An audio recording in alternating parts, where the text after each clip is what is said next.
Yuk jadi bagian dari dakwah kami. Dukung operasional dakwah dan sosial kami, raih pahala amal jariah yang terus mengalir sampai hari kiamat.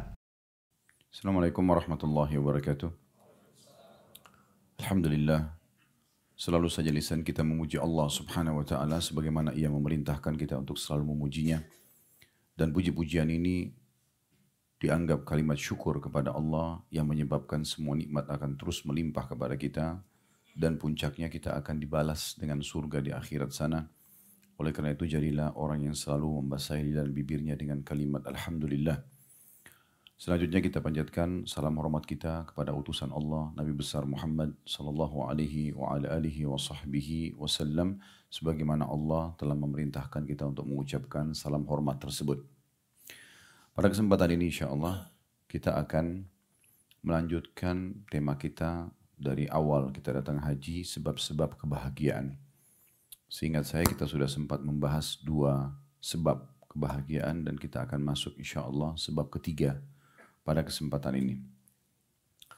Sebab ketiga ini sebelum saya sampaikan inti bahasannya, maka perlu saya ulangi lagi kembali dan mengingatkan tidak ada orang yang tidak ingin bahagia.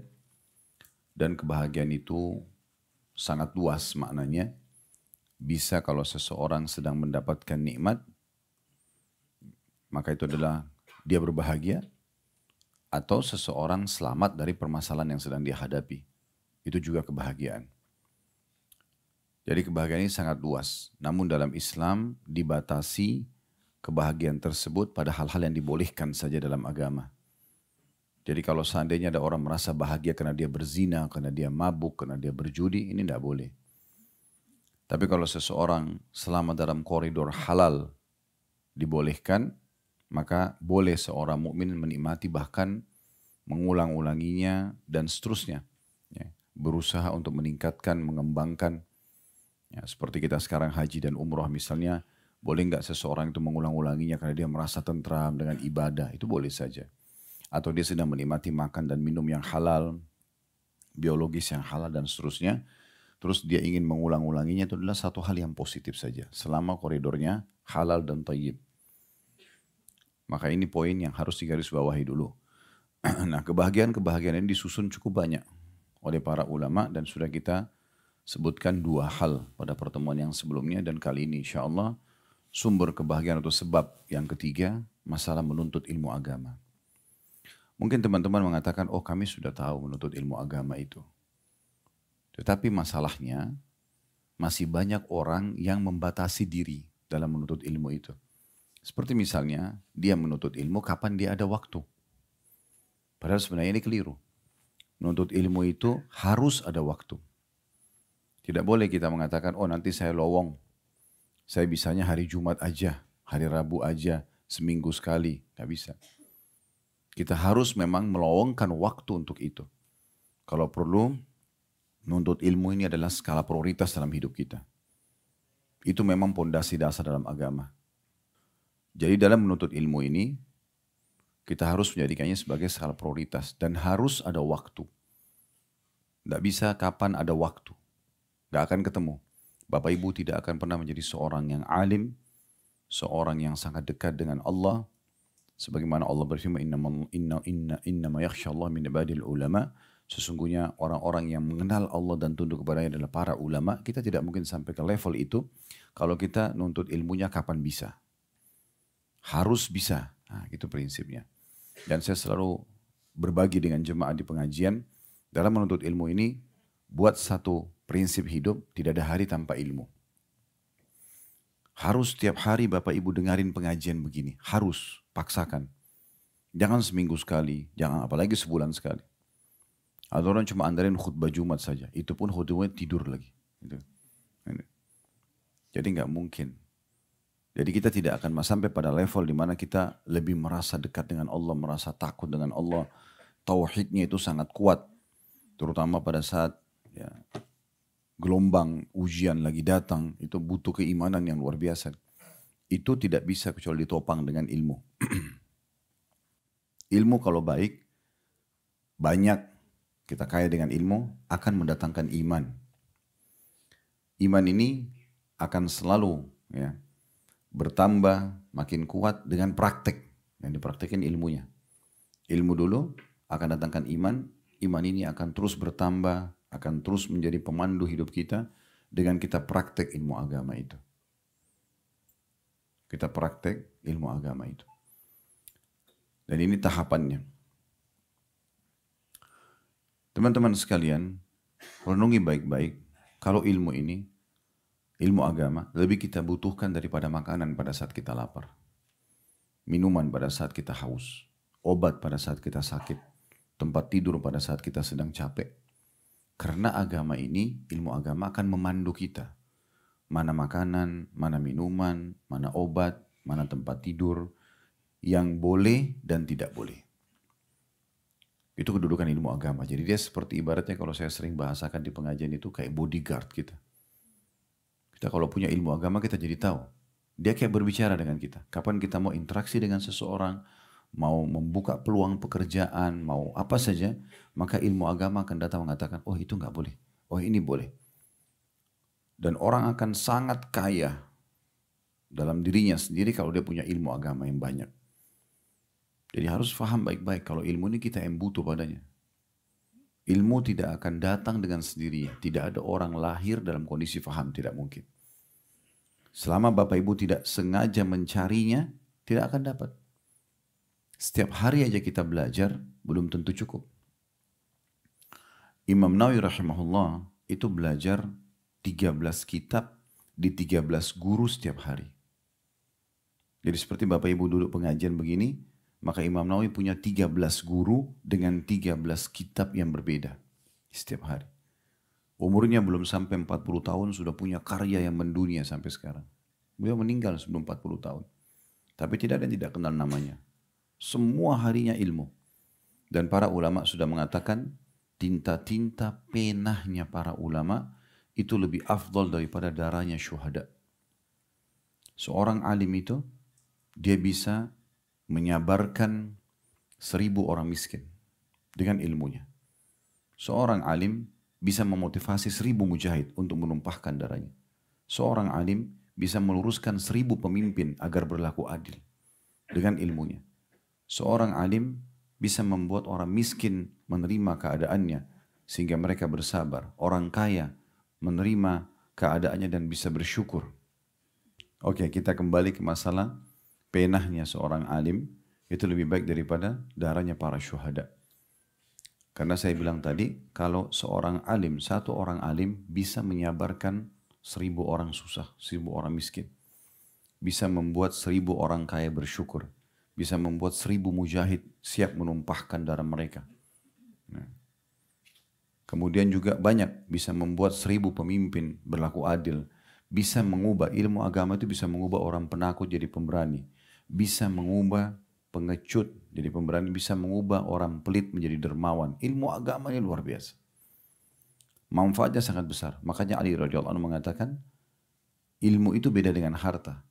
Kalau ilmu, dia akan menjagamu. Sementara harta kamu sibuk untuk menjaganya. Orang kalau punya ilmu, dia akan sangat nyaman dengan setiap keadaannya. Dia miskin, dia bersyukur dan bersabar menjalaninya. Kalau dia kaya, dia bersyukur dan terus berbagi. Begitu terus. Orang-orang alim itu luar biasa. Ya. Dan dalam sebuah hadis yang sahih disebutkan, kalau ilmu itu kalau ada orang menuntut ilmu, dipastikan dia akan jauh sekali dari sifat kemunafikan. Sebagaimana sabda Nabi SAW, hadis riwayat Tirmidzi nomor 2684, khaslatani la tajtami'ani fi munafiqin. Ada dua sifat atau karakter tidak akan pernah ada pada diri orang munafik. Karena dia adalah ciri khasnya orang beriman. Artinya, kalau ada pada kita ini, tidak mungkin kita munafik. Yang pertama, kata Nabi SAW, husnu samtin. Artinya, perangai yang tenang, tidak tergesa-gesa. Ciri orang beriman itu tenang. Walaupun masalah lagi berat, dia tenang aja menghadapinya. Karena ini akan memudahkan dia untuk mendapatkan ide jalan keluar dari permasalahannya. Bukan juga lelet ya. Husnul samt ini artinya orang yang cerdas dan tidak tergesa-gesa mengambil keputusan dan dia sangat bijaksana. Itu samt. Kemudian yang kedua, wala fikhun fid din, dan juga fakih dalam agama. Dua ini tidak akan ada pada orang munafik. Mereka selalu emosional, tergesa-gesa kalau orang munafik itu. Suka su'zon, mendahulukan sangka buruk. Orang beriman tidak. Pasti dia akan sangat tenang. Waktu Nabi SAW mendapatkan berita gosip nyebar satu Madinah, Aisyah berzina sama Safwan. Dan pada saat itu dengan hikmah Allah, Allah nggak turunkan wahyu. Biasanya kalau ada satu kejadian, Allah turunkan wahyu langsung. Menginformasikan jawabannya ini. Waktu itu tidak. Nabi SAW tidak tahu harus berbuat apa. Istrinya digosipin berzina dan memang waktu itu kejadiannya Aisyah tertinggal pada saat pasukan lagi istirahat di tengah jalan. Nah kemudian beliau buang hajat, kembali ke pasukan, pasukan sudah pergi. Pasukan sudah pergi. Aisyah akhirnya radhiyallahu anha waktu buang hajat, karena beliau waktu itu badannya kecil, ringan, disiapkan satu geranda yang ditutup dengan kain, itu dipikul oleh 4 orang sahabat. Waktu beliau keluar dan pasukan lagi istirahat, beliau tidak sempat izin sama Nabi SAW, beliau langsung pergi, pas kembali pasukan sudah jalan. Sahabat yang memikul geranda juga pikir Aisyah ada di dalam. Dengan hikmah Allah SWT terjadi. Waktu di titik istirahat yang depannya, Nabi SAW tanya, mana Aisyah? Mereka panggil, wahai mu'minin, wahai Aisyah. Tidak ada suara. Dibuka gorden, tidak ada. Tersebarlah berita kalau Aisyah kemungkinan ditawan oleh musuh. Nah waktu itu lagi siang bolong, kayak kita sekarang lagi terang matahari. Dari kejauhan, tiba-tiba Aisyah datang dengan Safwan. Safwan ini adalah seorang sahabat Nabi yang tugasnya, karena dia amanah orangnya, dan dia orang yang sangat soleh. Nabi SAW meletakkan dia di akhir pasukan. Kalau pasukan sudah jalan, dia tunggu dulu, sudah tidak nampak, dia jalan. Nanti dia nyisir. Ada pedang jatuh, ada perisai, ada apa, itu diambil sama dia. Nah waktu dia lewat situ, dia lihat Aisyah dari jauh. Dan dia kenal Aisyah. Kata Aisyah, nah dia mengenalku sebelum turunnya ayat hijab atau masalah cadar. Waktu itu belum pakai cadar, akhirnya setelah itu Aisyah pakai cadar. Maka dia tahu, Safwan cuma mengatakan inna lillahi wa inna ilaihi raji'un. Didekatkan unta, lalu Safwan pergi jauh. Aisyah pun sudah faham, unta yang sudah didudukkan, naik ke atas, setelah duduk dengan tenang, saking amanahnya kedua orang ini, Masya Allah. Dalam riwayat dikatakan Aisyah membiarkan Safwan pergi jauh sehingga tidak tersingkap auratnya, baru dia naik ke atas unta. Setelah duduk tenang, Safwan pun pergi jauh. Berapa saat kemudian baru dia datang. Tidak banyak ngomong, cuma ambil tali kekangan unta, jalan. Tugasnya karena dia harus menyisir ya pasukan perang, kalau ada yang tertinggal, termasuk juga kalau ada orang tiba-tiba yang sakit dan segala macam. Maka pada saat itu jalanlah keduanya, di tengah jalan pun tidak ada satupun kata-kata. Safwan tidak mengatakan, wahai Aisyah, kenapa kamu telat? Wahai Safwan, terima kasih. Enggak ada. Satu kata pun mereka tidak ucapin. Tapi subhanallah, waktu tiba di tempat istirahat pasukan yang kedua, yang terjadi, kepala munafik Abdullah bin Ubay bin Salul, melihat kesempatan itu, dia ini kesempatan emas nih. Maka dia ucapin kata-kata, mana ada laki-laki sama perempuan jalan berdua, tidak terjadi sesuatu. Dia enggak terang-terangan bilang zina, tapi dia sebarin itu. Tiba-tiba tersebar gosip di pasukan kalau Aisyah berzina sama Safwan. Waktu itu berita ini tersebar dan Nabi SAW pun dengar. Aisyah bilang, saya tidak tahu apa-apa sama sekali. Tidak mengerti apa-apa sama sekali. Saya tetap aja bertemu dengan Nabi SAW, gitu kan. Saya tetap bertemu dengan Nabi SAW, saya tetap ceria, saya tidak merasa ada masalah pada saat itu. Ya. Kemudian dia bilang, sampailah tiba di Madinah, lalu dia bilang, saya heran melihat sikap Nabi SAW, tidak seperti biasanya. Nabi itu orangnya ceria, suka tegur sapa, bercanda dengan keluarganya. Tapi kali itu Nabi cuma sekedar nanya yang penting. Aisyah mengatakan, karena saya melihat sikap perubahan dari Nabi SAW, maka saya mengatakan, ya Rasulullah, kalau anda tidak ada hajat dengan saya, izinkan saya pulang ke rumah orang tua. Maka Nabi SAW antar dengan baik-baik ke rumah mertua beliau Abu Bakar radhiyallahu anhu. Aisyah tinggallah di rumah sana tanpa tahu sekali apa yang terjadi. Kemudian ringkas cerita, akhirnya sampailah berita kalau terjadi gosip tentang Aisyah berzina ke telinga Aisyah. Kata Aisyah pada saat itu, tiba-tiba ya badan saya terasa remuk, saya merasa kaget dan baru sadar ini ternyata sebabnya kenapa Nabi SAW berubah sikap. Nah mulailah pada saat itu Nabi SAW mengumpulkan para sahabat. Kenapa kata Nabi SAW di masjid? Kenapa ada orang yang berbicara buruk tentang keluargaku, maksudnya istri beliau Aisyah. Dan seorang sahabatku yang aku tidak tahu kecuali kebaikan dari dia, maksudnya Safwan. Tidak pernah masuk ke dalam rumahku kecuali bersamaku. Waktu itu kebetulan Abdullah bin Abi Salul ini kepala munafik, dia dari suku Khazraj. Di Madinah ada dua suku Arab, Aus dan Khazraj. Nanti setelah masuk Islam mereka dikenal dengan Ansar. Nah kepala munafik ini dari Khazraj.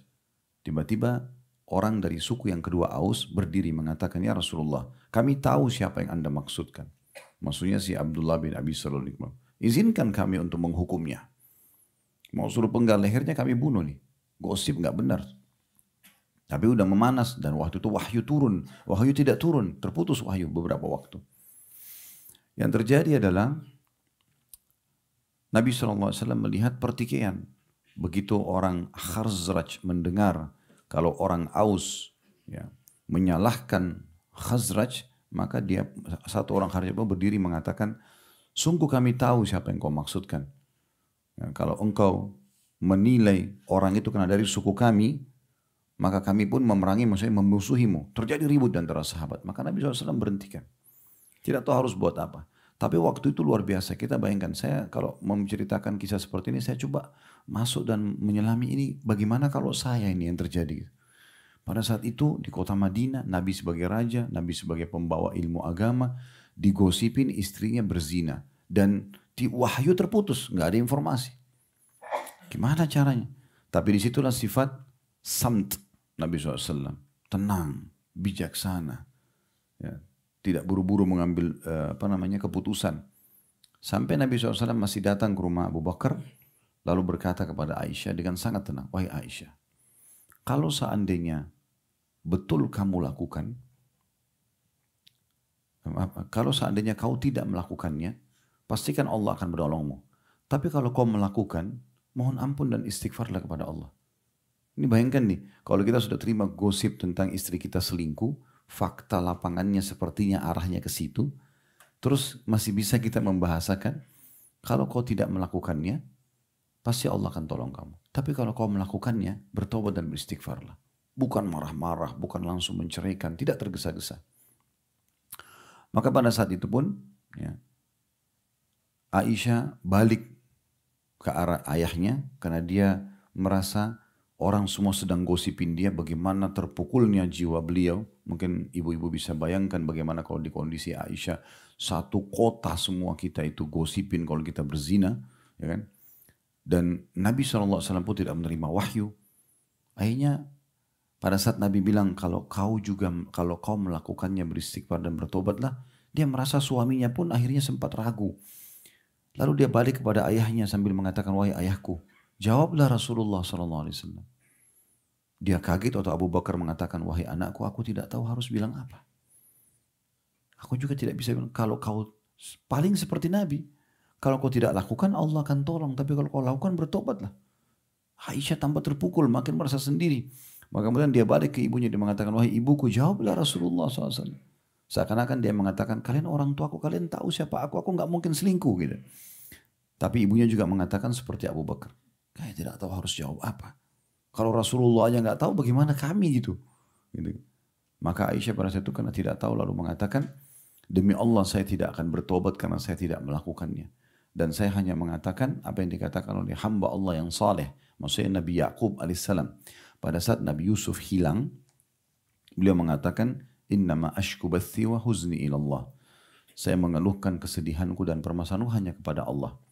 Maka pada saat itu Nabi SAW menuju ke pinggir ruangan rumah Abu Bakar dan beliau duduk sambil menutupi diri beliau dengan jubahnya. Nah ini menandakan pada saat itu turun wahyu kepada Nabi. Maka turunlah beberapa ayat dalam surah An-Nur membela Aisyah radhiyallahu anha. Pada saat Nabi SAW mengatakan, terimalah berita gembira wahai Aisyah, sesungguhnya Allah telah menurunkan pembelaanmu dari langit. Maka Abu Bakar mengatakan, hai Aisyah, berterima kasihlah pada Rasulullah SAW. Aisyah lalu mengatakan, saya akan berterima kasih pada Allah yang telah membelaku.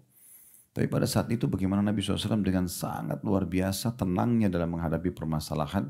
Sekali lagi bukan lelet, tapi tenang dalam menghadapi permasalahan. Itu salah satu ciri orang beriman. Plus lagi di sini dikatakan, itu poin pertama yang tidak mungkin ada pada orang munafik. Yang kedua adalah fiqhu fiddin. Ini saksi bahasan kita. Fakih dalam agama. Jadi makin kita faham agama, makin jauh dari sifat kemunafikan. Itu poinnya. Ya. Jadi ilmu itu luar biasa. Dan menuntut ilmu ini teman-teman sekalian tidak ada batasnya. Tidak ada batasnya. Ibnu Qayyim rahimahullah menukil sebuah hadis. Hadis ini ditulis oleh banyak ulama hadis. Tirmidzi meriwayatkan, Ibnu Hibban meriwayatkan, Ibnu Adi dalam kitab Al-Kamil juga meriwayatkan, Al-Baihaqi dalam Syu'abil Iman menjelaskan. Namun memang dalam hadis ini ada satu perawi yang dhaif, yang lemah. Tapi Ibnu Qayyim rahimahullah mengatakan makna hadis sahih. Makna hadis sahih. Yaitu kata Nabi SAW, "La yashba'al mu'minu min khairin yasma'uhu hatta yakuna muntahul jannah." Tidak akan pernah seorang mukmin itu merasa puas dengan ilmu, dengan kebaikan, belajar ilmu halal haram dari Allah, ya, selama dia hidup dalam kehidupannya sampai dia masuk dalam surga. Menuntut ilmu agama ini tidak ada batasnya. Abu Yusuf rahimahullah, seorang muridnya Abu Hanifah, itu pada saat lagi sakit keras, sudah diranjang kematian, beliau sempat waktu masih sehat, beberapa tahun yang lalu, pernah berselisih pendapat dengan seorang alim yang lain, tentang sebuah hukum dalam warisan. Maka, sama dulu tidak ada handphone, tidak ada alat komunikasi kayak kita sekarang. Sekali orang ketemu terus berpisah, Allahu alam ketemu lagi atau tidak. Apalagi kalau beda negeri atau beda kota. Pergilah temannya Abu Yusuf ini dan tidak tahu tinggal di mana. Setelah sekian tahun berlalu, Abu Yusuf ini merasa setelah merenungi dalil-dalil yang disampaikan oleh temannya, dia rasa temannya ini benar. Maka dia pun coba cari temannya, nggak ketemu. Pas Abu Yusuf mau meninggal dunia, di hari yang beliau meninggal dunia lagi sakit keras, sudah sangat tua. Rupanya temannya itu dengar sampai berita kalau Abu Yusuf sakit. Datang dia, entah dari negeri mana. Begitu datang Abu Yusuf senyum melihatnya. Lalu Abu Yusuf mengatakan, Alhamdulillah yang telah mengembalikan engkau kepada aku. Syukurin ketemu lagi. Kata temannya, kenapa? Dia bilang, ingat tak dulu kita pernah berselisih pendapat tentang hukum ini dan hukum itu. Sekian tahun yang lalu. Setelah kau pergi, saya baru tahu ternyata kamu yang benar. Tolong ajarkan kepada saya dalil-dalilmu itu. Ini ranjang kematian, sudah mau mati, sudah tua sekali. Kata sahabatnya, wahai Abu Yusuf, sekarang saatnya kau syahadat, bukan saatnya kau nuntut ilmu. Dia bilang, saya sudah mengucapkan. Saya sudah syahadat, sudah syahadu an la ilaha illallah, sudah mengulangi la ilaha illallah. Tapi saya meninggal dalam kondisi memahami ilmu itu, lebih saya cintai daripada saya meninggal saya tidak tahu. Di akhir hidupnya, akhirnya temannya ajarin, dalilnya ini, dalilnya ini, dalilnya ini. Setelah selesai dihafal oleh Abu Yusuf, ya. Maka temannya ini bilang, saya pun izin pamit keluar. Begitu saya tiba di pintu rumah Abu Yusuf, terdengar tangisan keluarganya, meninggal dunia. Nuntut ilmu sampai di akhir hidup. Saya ulangi lagi karena ada teman-teman yang baru datang. Poin penting, menuntut ilmu bukan kapan bisa, tapi harus bisa. Dan jangan lewatkan satu hari tanpa dengar ilmu. Walaupun sebuah ayat, sebuah hadis. Gak boleh, kita ini lemah. Syaitan mencari celah di mana kita lagi tidak sibuk dengan ilmu, disitulah tepat sasaran dia akan sesatkan kita. Tapi kapan kita sibuk dengerin pengajian kayak begini? Kan pikiran kita lagi konsentrasi dan merenungi apa yang sedang dibaca, apa yang sedang didengar. Maka kita akan terbawa dengan arus terus mengkanter apapun bisikan syaitan dengan ilmu itu. Tapi di saat kita lagi tidak menuntut ilmu, di saat itu kita lagi banyak waktu luang yang celah dia bisa masuk karena ilmunya lagi tidak dipelajari atau diperbaharui lagi. Nah seperti itu. Ingat sekali lagi, ilmu atau agama ini teman-teman lebih kita butuhkan daripada makanan pada saat lapar, minuman pada saat haus, tempat tidur pada saat ngantuk, capek, obat pada saat sakit. Karena ilmu agama akan memandu kita mana boleh dan mana tidak boleh. Abdullah bin Mubarak rahimahullah, seorang ulama tabi'in berkata, sampai kapan Anda akan terus mendengarkan hadis. Ini Abdullah bin Mubarak ini kalau dicari orang alimnya tabi'in, maka beliau salah satunya. Orangnya sudah gagah, orangnya pinter, orangnya kaya. Abdullah bin Mubarak ini sekedar supaya teman-teman tahu, beliau pernah menghajikan satu kota di Irak, di tempat beliau tinggal. Beliau kaya raya sekali. Apa yang beliau lakukan? Beliau iklanin, saya akan haji. Itu dia baca begitu. Orang dengar dia haji, orang semua mau ikut karena dia seorang alim, bisa konsultasi agama, bisa belajar, bisa lihat ibadahnya. Orang dulu itu banyak mencuri-curi kesempatan mau dengarkan langsung dari ucapannya, mau lihat intip bagaimana ibadahnya, begitu-begitu. Maka hampir satu kota semua mendaftar. Sudah, tapi Abdullah bin Mubarak kasih syarat.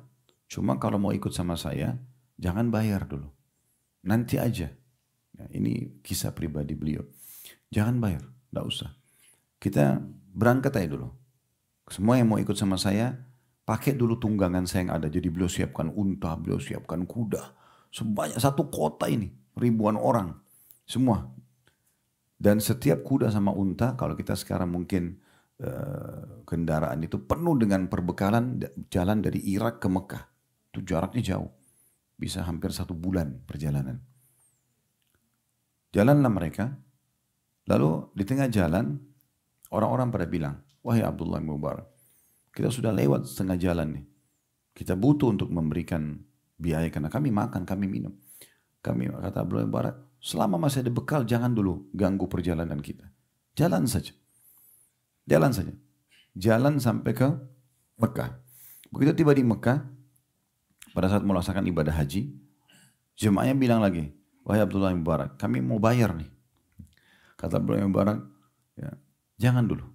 Masih ada bekal. Nanti selesai haji. Udah. Jadi sementara haji itu jemaahnya semua tenang karena bayar semua.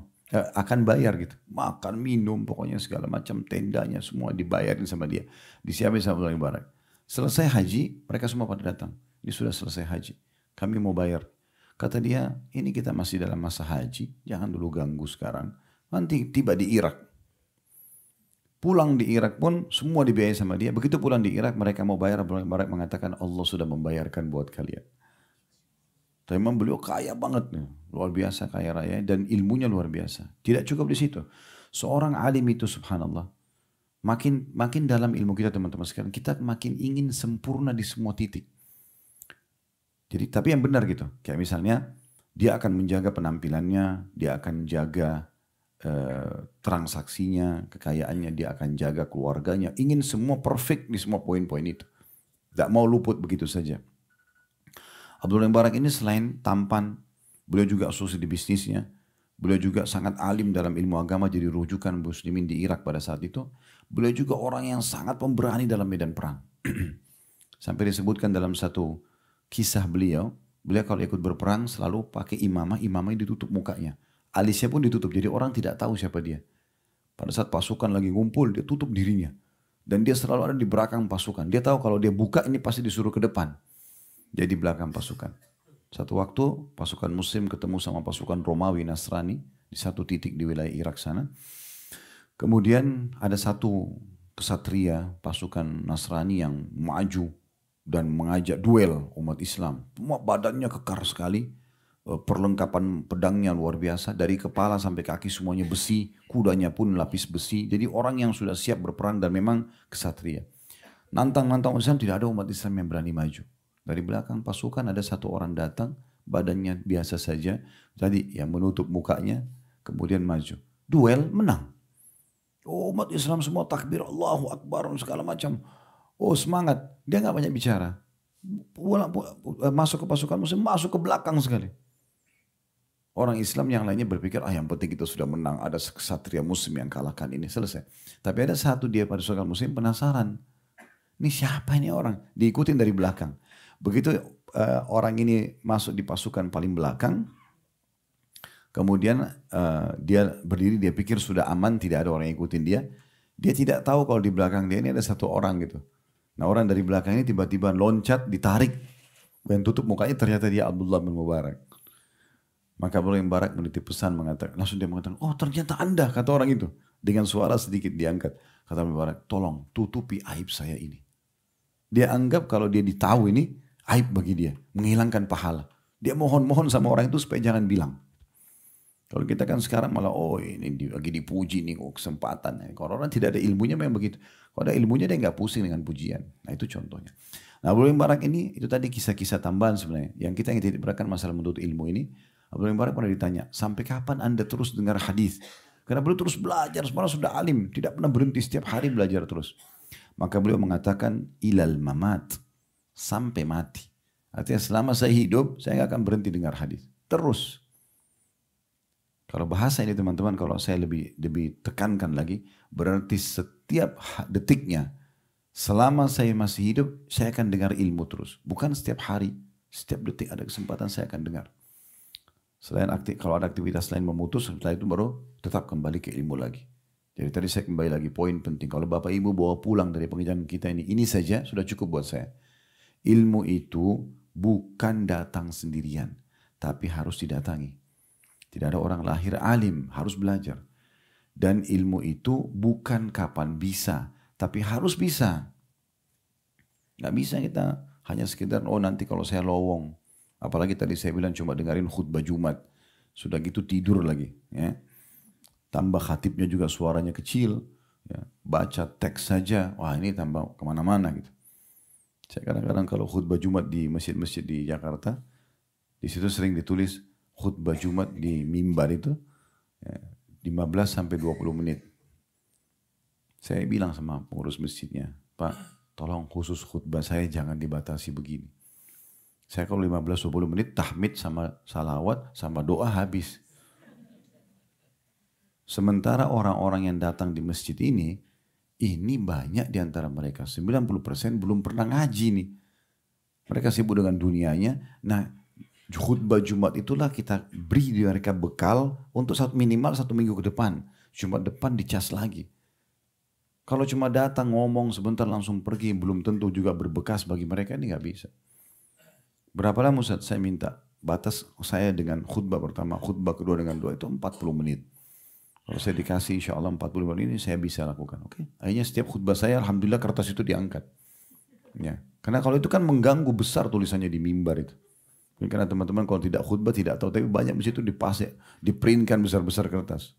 Seakan-akan khatibnya diancam, nggak boleh ngomong lama-lama. Sebenarnya ada juga manfaatnya sih, kan ada sebagian khatib juga mungkin ya, afwan, mungkin mereka kurang ilmunya, retorikanya juga kurang ya, sehingga orang banyak suaranya kecil, materinya nggak menarik, akhirnya membuat orang jadi ngantuk gitu. Itu juga mungkin ada manfaatnya. Tapi kalau memang kita bisa memberikan manfaat, tidak ada sesuatu yang salah dalam masalah ini.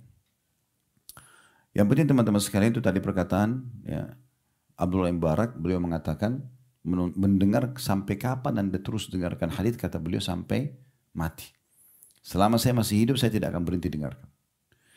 Imam Ahmad juga ditanya, sampai kapan anda akan terus menulis hadis? Imam Ahmad itu dari pagi sampai besok pagi, selama ada kesempatan pegang pena nulis. Ya, sampai-sampai beliau pernah satu malam tidak sholat tahajud gara-gara mengeluarkan sekian banyak hikmah dan faedah dari sebuah hadis saja. Disebutkan dalam sebuah cerita, beliau pernah mengunjungi gurunya Imam Syafi'i di rumah Imam Syafi'i. Imam Syafi'i bilang sama anaknya, ini yang datang ini orang alim, lazimi dia, sama-sama dia terus. Mumpung dia ada di sini cuma berapa hari dia akan pergi.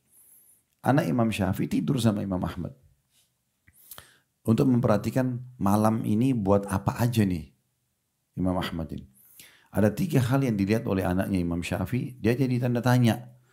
Yang pertama, waktu dihidangkan makan malam, Imam Ahmad makan banyak. Selama ini dia tahunya dari ayahnya nggak boleh makan banyak. Yang kedua, dia melihat sepanjang malam anak Imam Syafi'i nggak tidur, mau tahu bagaimana sholatnya Imam Ahmad. Imam Ahmad nggak sholat malam, gitu kan?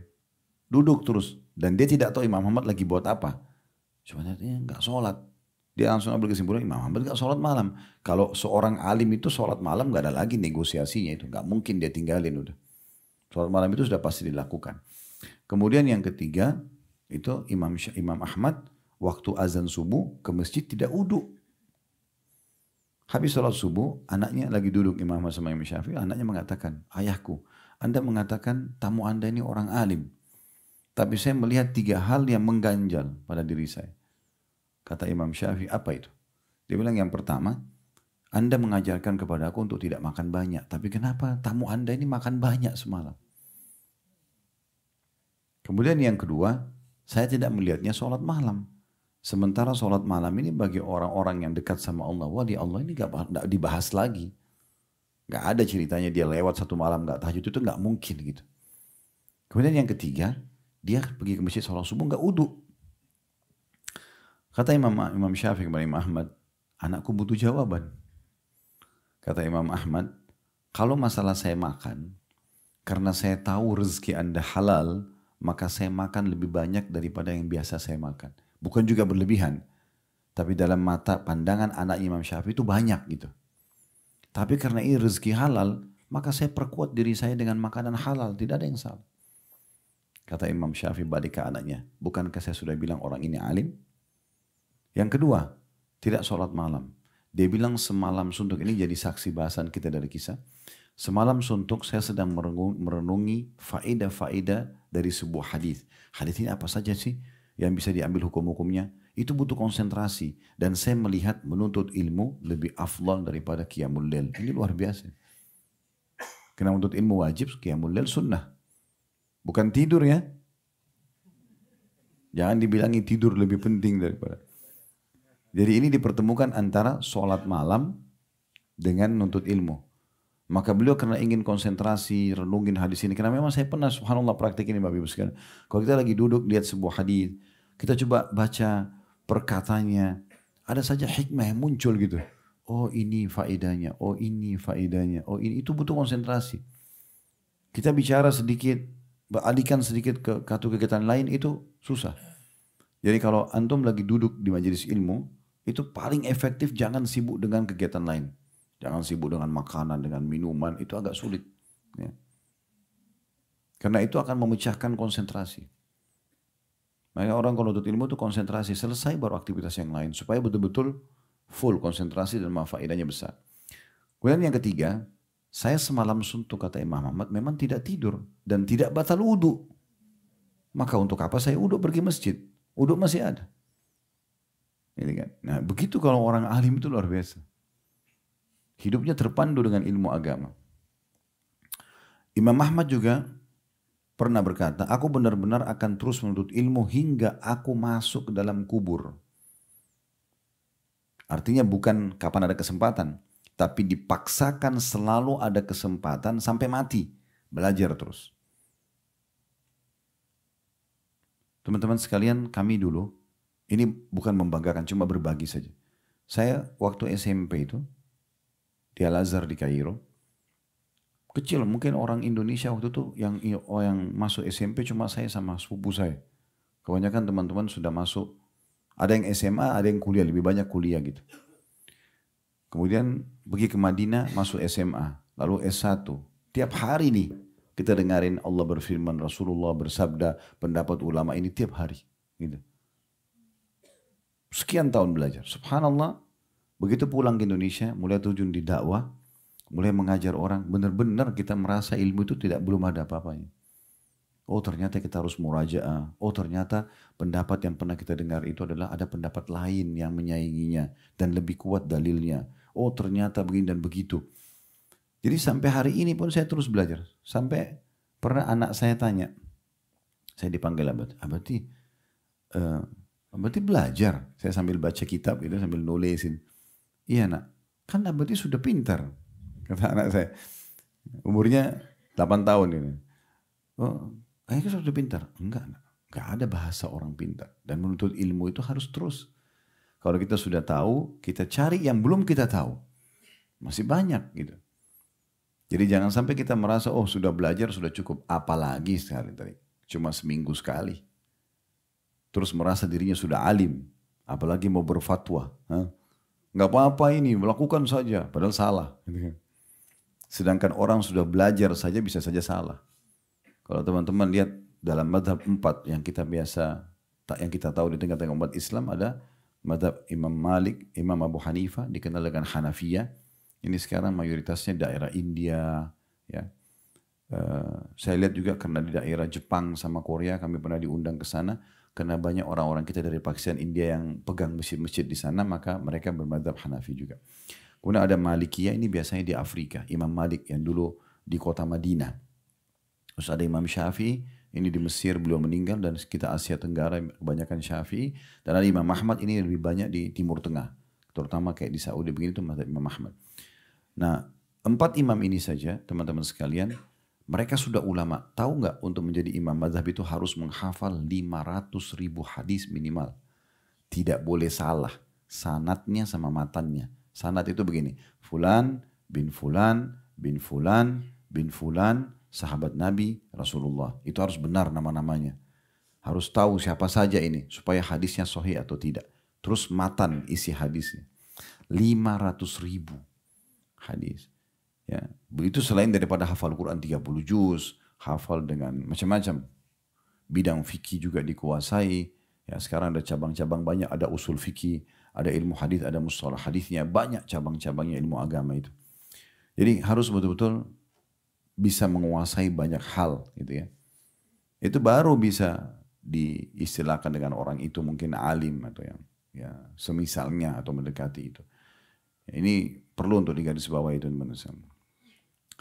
Kemudian Abdullah bin Bishr berkata, aku berharap ketika maut datang, tinta masih di sisiku. Masih mau menulis. Semoga pena dan tintaku tidak lepas dariku pada saat mati. Meninggal dalam kondisi pegang pena. Dan umumnya ulama-ulama salaf kalau ditanya sampai kapan Anda belajar, sampai kapan Anda belajar, umumnya mengatakan sampai atau selama kami masih hidup. Hasan Basri juga pernah ditanya oleh seseorang yang usianya sudah 80 tahun. Apakah saya masih pantas belajar agama? 80 tahun nanya. Di umur begini ini sudah putih ubanan semua. Masih perlu belajar agama gak sih? Kata Hasan Basri rahimahullah, iya. Sebagaimana kau masih layak hidup, kau masih wajib untuk belajar. Jadi gak ada kata-kata, oh nanti aja misalnya. Gak bisa. Cukup banyak teman-teman sekalian penyebutan dalam Al-Quran dan Hadis tentang keutamaan orang yang menuntut ilmu. Kalau Ibnu Qayyim rahimahullah dalam buku beliau Miftah Darus Sa'adah menyebutkan lebih dari 100 keutamaan penuntut ilmu. Saya akan coba bacakan sebagiannya saja karena ini mungkin butuh waktu yang cukup banyak membahas. Di mana Allah Subhanahu wa taala menyebutkan dalil pertama surah Az-Zumar ayat 9. Allah memastikan orang-orang berilmu itu akan berbeda sekali dengan orang yang tidak berilmu. Karena dia punya panduan hidup. Dia akan terkontrol dengan ilmu agama itu. Beda dengan orang yang tidak tahu. Dia akan sembraut jalan semaunya sendiri. Sebagaimana Allah menyebutkan dalam surah Az-Zumar ayat 9. Kul hal yastawi alladhina ya'lamuna walladhina la ya'lamun. Katakan hai Muhammad, apakah sama orang yang tahu ilmu agama itu dengan orang yang tidak mengetahuinya? Tanda tanya. Ini dikuatkan dengan surah Al-Hasyr ayat 20 yang berbunyi la yastawi ashabun nari wa ashabul jannati humul faizun. Tidak akan pernah sama penghuni-penghuni neraka karena bodoh dalam agama sehingga mereka masuk neraka. Karena orang kalau punya panduan agama dia akan terpandu. Dengan penghuni-penghuni surga karena mereka faham agama sehingga mereka selalu berbuat amalan-amalan di surga. Ya, dan ketahuilah penghuni surga itu adalah orang-orang yang beruntung. Tidak bisa teman-teman sekalian masuk surga tanpa ilmu. Ilmu itu akan memandu ke surga. Makanya kata Nabi SAW dalam hadis yang sahih, ya, siapa yang meniti jalan menuntut ilmu, Allah akan mudahkan jalannya menuju ke surga. Karena dengan kita tahu, oh diperintahkan ini, oh ini wajib, oh ini sunnah, keutamaannya ini, oh ini haram, ini makruh, dan ini ancamannya. Kita jadi terkontrol di situ, maka ke surga. Ya, seperti itu gambarannya. Kemudian juga kita sudah tahu sama-sama teman sekalian tidak tertutup lagi bagi kita banyak sekali ayat di antaranya yang masyhur surah Al-Mujadilah ayat 11 ya. Tentang masalah Allah meninggikan derajat orang-orang beriman dan menuntut ilmu. Sebagaimana firman Allah berbunyi, ya ayyuhalladzina amanu idza qila lakum tafassahu fil majalis fafsahu yafsahillahu lakum wa idza qila anshudu fanshudu yarfa'illahu alladzina amanu minkum walladzina utul ilma darajat wallahu bima ta'maluna khabir. Hai orang-orang beriman, apabila dikatakan kepadamu berlapang-lapanglah dalam majlis, maka lapangkanlah, niscaya Allah akan melapangkan juga untuk kalian. Dan apabila dikatakan berdirilah kamu, bubarlah, maka berdirilah. Niscaya Allah akan meninggikan derajat orang-orang beriman di antara kamu dan orang-orang yang diberi ilmu pengetahuan agama beberapa derajat. Tentu ilmu umum juga masuk kalau bermanfaat, tapi ilmu agama level nomor 1. Dan Allah maha mengetahui apa yang kamu kerjakan. Ilmu umum, Bapak Ibu bisa kursus. Ilmu agama nggak bisa kursus. Pesantren kilat itu yang biasa dibuat atau daurah-daurah dalam bahasa agama, ini cuman pemicu saja. Supaya Bapak Ibu pada saat kita pengajian begini nih, dengar, oh ternyata harus belajar ya. Nah ini cuma seperti pembukanya, kuncinya. Setelah itu Bapak Ibu harus masuk ke dalam pintu ilmu itu dan tekuni. Jangan selalu merasa cukup gitu. Dan orang-orang yang sudah masuk ke dalam dirinya ilmu ini akan mendatangkan iman. Selain Allah angkat derajatnya. Subhanallah, orang yang menuntut ilmu itu kita akan temukan walaupun keadaan ekonominya biasa, kita akan temukan dia dimuliakan di masyarakat. Dan tidak sedikit di antara mereka yang kami ketahui ya, rata-rata orang-orang alim itu Allah bukain pintu rezekinya. Allah muliakan, harumkan namanya. Allah berkahi kehidupannya, gitu kan. Kemudian juga ilmu ini akan mendorong seseorang itu untuk selalu beramal soleh. Karena amal soleh itu didorong oleh ilmu. Dan ini tidak mungkin dilakukan kecuali dengan ilmu tadi itu. Dan juga ilmu ini akan mendatangkan iman dalam hati yang membuat hati itu bergetar. Dia kayak bergetar ini jangan dibayangkan seperti bergetarnya jam beker. Tapi dia seperti hati yang sering kali lihat jenazah lewat kita kayak ketakutan. Sebagian salaf itu kalau lihat api saja, pernah di antara mereka melihat api unggun, itu mereka nangis terisak sampai ada yang pingsan. Utsman bin Affan radhiyallahu anhu membaca Alhaakumut takatsur hatta zurtumul maqabir. Kalian terus sibuk mengumpulkan harta sampai kalian mendatangi kuburan, pingsan. Baca ayat itu.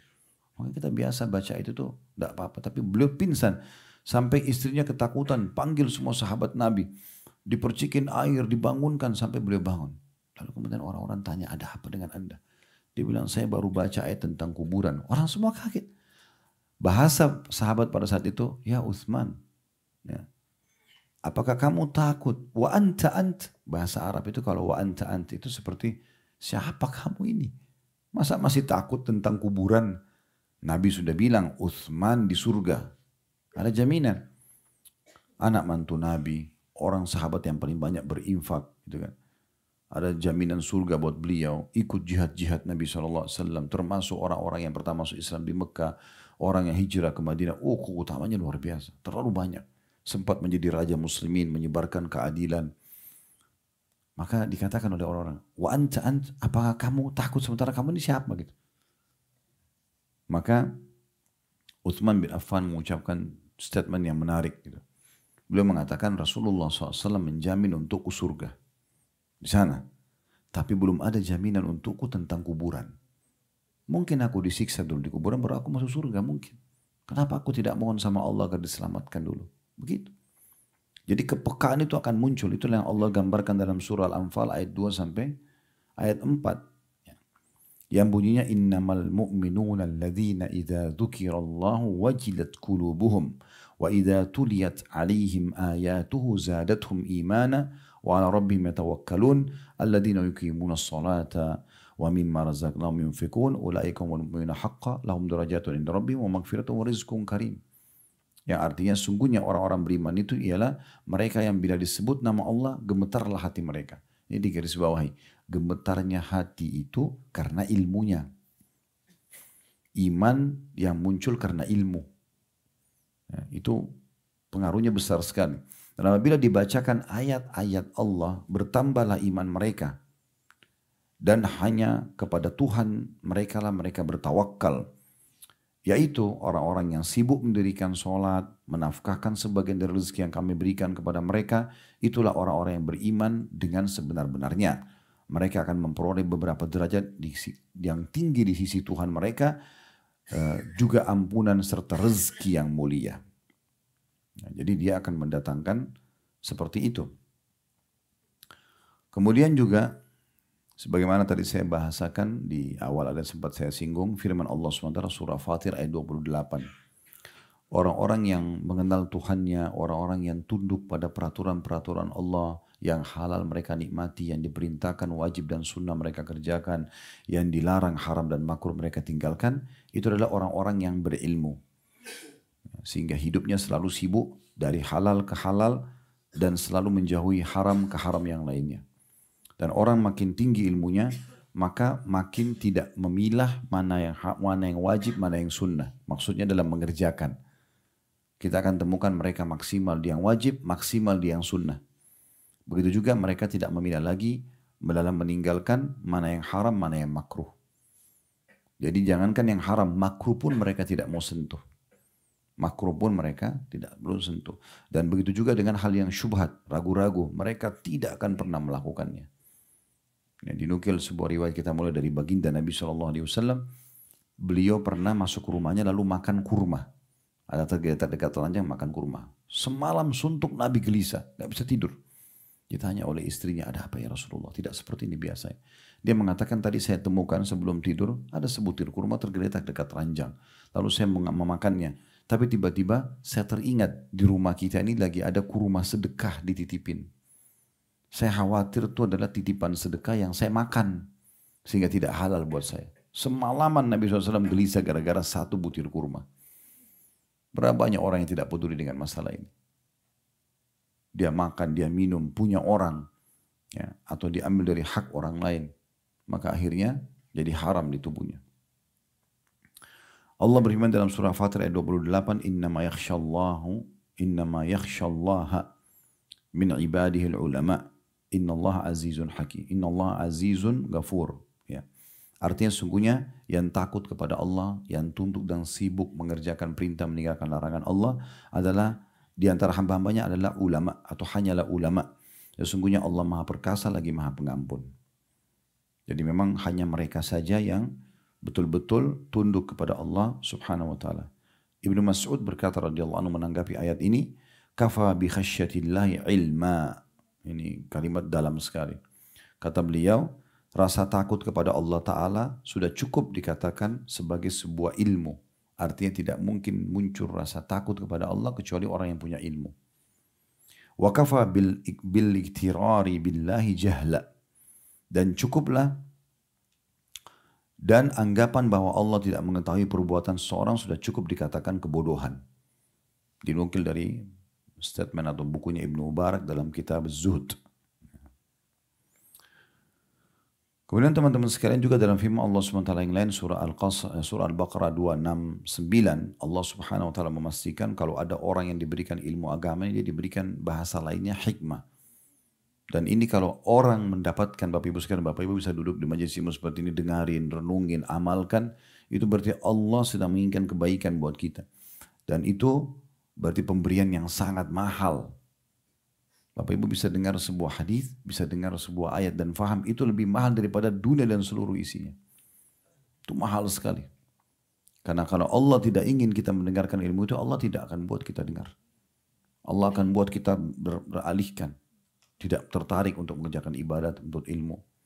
Sebagaimana Allah jelaskan dalam surah Al-Baqarah 269, yu'til hikmata man yasha' wa man yu'tal hikmata faqad utiya khairan katsira wa ma yadhakkaru illa ulul albab. Allah menganugerahkan al-hikmah. Makna al-hikmah kefahaman tentang Al-Quran dan Sunnah. Kita bisa lihat tafsir-tafsir yang ada, surah Al-Baqarah 269, dalam terjemahan pun biasa ditulis begitu. Allah memberikan al-hikmah, maksudnya kefahaman tentang Al-Quran dan Sunnah kepada siapa yang dia kehendaki. Jadi kalau Allah buat kita tergerak hatinya, kakinya untuk datang dalam majelis ilmu, berarti Allah sedang inginkan kebaikan buat kita. Saya ulangi lagi. Allah menganugerahkan al-hikmah, maksudnya memahami dan mau mempelajari Al-Quran dan Sunnah kepada siapa yang dia kehendaki. Berarti kalau Allah datangkan kita, berarti Allah mau kebaikan buat kita. Kalau Allah tidak ingin kebaikan, Allah buat kita sibuk, tidak akan mau ilmu. Berapa banyak orang bengkalekan ceramah dekat rumahnya di masjid, pakai mikrofon ditinggalkan. Kesempatan di handphonenya dengar ceramah, nggak mau dengar ceramah. Diundang hadir, tidak mau datang. Kenapa? Padahal tidak ada ruginya dia sama sekali. Kalau seandainya teman-teman sekalian kita ini belajar ilmu, kayak ini Bapak Ibu, kepala kita sekarang ukurannya seperti ini, maaf. Pada saat kita belajar agama, sekali duduk begini kepala kita jadi 2 kali lipat lebih besar. 10 kali kita belajar, 10 kali lebih besar. Mungkin susah untuk ilmu. Karena kepala kita akan besar. Tapi ini tidak. Mau kita belajar kalau dari bayi sudah bisa belajar. Ini kan tidak mungkin. Tapi kalau dari bayi bisa belajar sampai kita mati 70, 80 tahun, 100 tahun pun. Nggak akan habis memori kita itu nampung. Jadi nggak ada ruginya belajar. Sekali lagi dalam terjemahan Al-Baqarah 269, Allah menganugerahkan al-hikmah atau pemahaman tentang Al-Quran dan Sunnah kepada siapa yang dikehendakinya. Dan barang siapa yang dianugerahi hikmah, ilmu agama, faham firman Allah, faham sabda Nabi SAW, sungguh ia benar-benar telah dianugerahi karunia yang sangat banyak. Sudah punya ilmu agama itu sudah kaya banget orang itu. Ya. Dan hanya orang-orang berakal lah, yang cerdas, yang dapat mengambil manfaat dari firman Allah ini. Ini Allah yang bilang, bisa dilihat ayat 269. Sekali lagi saya ulangi, renungi baik-baik. Allah menganugerahkan al-hikmah, pemahaman tentang Al-Quran dan Sunnah, ilmu agama, bagi siapa yang dia kehendaki. Sekali lagi, kalau kita dibuat hati kita tergerak, kaki kita tergerak, mau belajar, mau menulis, mau mengetahui, haus dengan ilmu, berarti kita termasuk orang yang Allah mau kebaikan buat kita. Dan barang siapa yang dianugerahi hikmah, ia benar-benar telah dianugerahi karunia yang banyak. Dan hanya orang-orang berakal yang cerdas yang mengambil pelajaran dari firman Allah ini. Dengar, oh iya, untuk ilmu itu pentingnya, belajar terus. Dan ingat, belajar harus ada waktu, bukan kapan ada waktu. Itu penting. Ibnu Qutaibah dan jumhur berpendapat bahwasanya makna al-hikmah adalah mencocoki kebenaran atau mencari tahu tentang kebenaran dan mengamalkan kebenaran tersebut. Kita coba masuk teman-teman sekalian dari hadis, karena kalau firman Allah SWT cukup banyak dalam masalah ini. Tapi hadis termasuk juga mungkin yang kita biasa baca surah Al-Kahfi di malam Jumat, hari Jumat. Itu kan kenapa diulang-ulangi di anjuran untuk dibaca? Karena di dalamnya ada banyak kisah-kisah kan. Kisah tentang diantaranya Nabi Musa. Pada saat Nabi Musa mengatakan saya kepada Bani Israel, dia mengatakan saya adalah orang paling alim di muka bumi. Pada saat itu Jibril turun langsung membawa wahyu Allah SWT mengatakan, hai Musa, perkataan kamu ini ditolak sama Allah. Sungguhnya masih banyak hamba Allah yang lebih pintar daripada kamu. Pergilah cari seorang hamba Allah yang bernama Khidir. Cirinya engkau membawa ikan di satu wadah, jalanlah telusuri laut. Kalau ikan itu loncat ke laut, disitulah tempat dia. Jadi saking luasnya ilmu sampai Allah kasih isyarat. Kan bisa saja Allah langsung terbangkan Nabi Musa ketemu sama Khidir. Tapi enggak, disuruh belajar Nabi Musa. Jalan dulu, cari tahu. Itu kan unik ya. Ikan ditaruh di satu wadah air di bawah-bawah. Jalan pesisir laut. Kapan ikan ini loncat ke air, di situ tempatnya. Ini kan ilmu ini. Enggak sembarangan gitu ya. Kayak sebuah teka-teki. Jadi membuat orang cerdas berpikir. Maka pada saat ketemu sama Nabi Khidir, jelas. Langsung Nabi Musa mengatakan, saya dapat informasi dari wahyu kalau engkau adalah hamba Allah yang diberikan ilmu, tolong mudahkan saya untuk belajar. Nabi Musa, kelas Nabi Musa masih mau belajar. Ya. Nabi Khidir kasih syarat sebagai gurunya. Boleh. Kalau mau jalan sambil belajar sama saya, tapi satu syarat. Apa yang saya kerjakan, jangan tanya sampai saya yang jelaskan. Gak boleh setiap satu, saya buat apa? Kenapa kau buat ini? Kenapa kau buat ini? Ikut saya dulu. Nanti akan saya jelaskan di saat waktunya. Oke, deal, sepakat. Rupanya terjadi, Nabi Khidir naik di kapal sama Nabi Musa. Tiba-tiba Nabi Khidir bolongin kapal itu. Nabi Musa pakai akalnya saja. Masa kapal baik-baik? Nelayan kebetulan dalam riwayat itu disebutkan yang pinjamin kapal itu baik-baik, digratisin karena tahu Nabi Khidir. Tapi Nabi Khidir malah rusak kapal orang. Nabi Musa bilang, kok bisa kapal orang dibolong, kenapa nih? Nabi Khidir bilang, kan sudah saya bilang, jangan tanya sampai saya yang jelasin. Oh iya, maaf. Jalan lagi, ketemu anak-anak lagi main-main. Nabi Khidir datangin satu orang anak di antara yang main-main. Langsung dibunuh sama Nabi Khidir. Dibunuh anak itu. Nabi Musa bilang, bagaimana bisa kau bunuh anak yang tidak ada dosanya, belum balik. Kan sudah saya bilang, jangan nanya sampai saya jelasin. Jadi pertanyaan nanti selesai materi ya. Jangan di-cut di tengah-tengah. Itu kalau bahasa kita sekarang. Ya. Karena bisa saja apa yang Bapak Ibu mau nanya, nanti ada penjelasannya. Jangan buru-buru. Boleh ditulis nanti. Kalau memang dikhawatirkan lupa. Gitu. Tapi jangan potong pembicaraan. Kemudian Nabi Khidir mengatakan, kan sudah saya bilang jangan nanya. Oh ya, minta maaf lagi. Kejadian yang ketiga, mereka mampir di satu kota. Mereka mau istirahat malam. Tapi nggak ditolak. Zaman dulu itu negeri-negeri itu ada temboknya, ada pintu gerbang yang bisa nginap cuma penghuni atau dapat izin dari yang berkuasa di situ. Kalau enggak ditutup pintu gerbang, diusir keluar. Mereka enggak mau terima Nabi Musa sama Nabi Khidir karena dianggap orang asing kalau nginap di situ. Waktu Nabi Khidir sama Nabi Musa mau keluar, Nabi Khidir lewat sebuah rumah, temboknya mau rubuh. Sama Nabi Khidir, mukjizat dari Allah disentuh, baik lagi temboknya itu. Jadi bukan dibongkar, diperbaiki, enggak. Sebagai disentuh langsung baik sendiri tembok itu. Nabi Musa bilang, kalau seandainya kau mau hai Khidir, jasamu ini perbaikin tembok bisa kita minta sama mereka sebagai balasan untuk supaya kita bisa nginap. Nabi Khidir mengatakan sekarang saatnya kita berpisah. Kan sudah deal, nggak boleh nanya sampai saya jelasin. Tapi itu sudah 3 kali. Sekarang juga saya akan jelaskan kenapa. Kalau ya kapal yang saya bolong itu karena memang Allah memberitahukan kepada saya dan menyuruh itu untuk saya membolongnya. Karena di sekitar situ ada raja zalim, suka merampas kapal-kapal nelayan. Kapan dia lihat ada bolong sedikit, dia anggap aib, dia nggak mau ambil. Nampaknya seperti tidak baik, tapi sebenarnya baik karena bolong kecil itu bisa ditempel. Tapi dengan aib ini kecil, sebentar lagi kalau kita pergi, itu raja zalim akan datang pasukannya ngambil kapal ini. Sebagai balas jasa kepada orang ini supaya tidak diambil kapalnya, saya bolongin. Kalau anak kecil yang saya bunuh, itu perintah dari Allah, bukan dari saya. Karena anak ini rupanya sangat durhaka dengan kedua orang tuanya. Orang tuanya dua-duanya soleh. Selalu berdoa sama Allah. Dan ini memang anak ini kalau dia sampai balik nanti, dia terus akan durhaka sama orang tuanya. Allah suruh saya membunuhnya dan Allah buat ibunya hamil setelah itu dan akan melahirkan anak soleh. Tapi itu perintah Allah. Kalau masalah tembok yang saya luruskan, bukan karena saya minta kita dibalas tinggal di kota itu.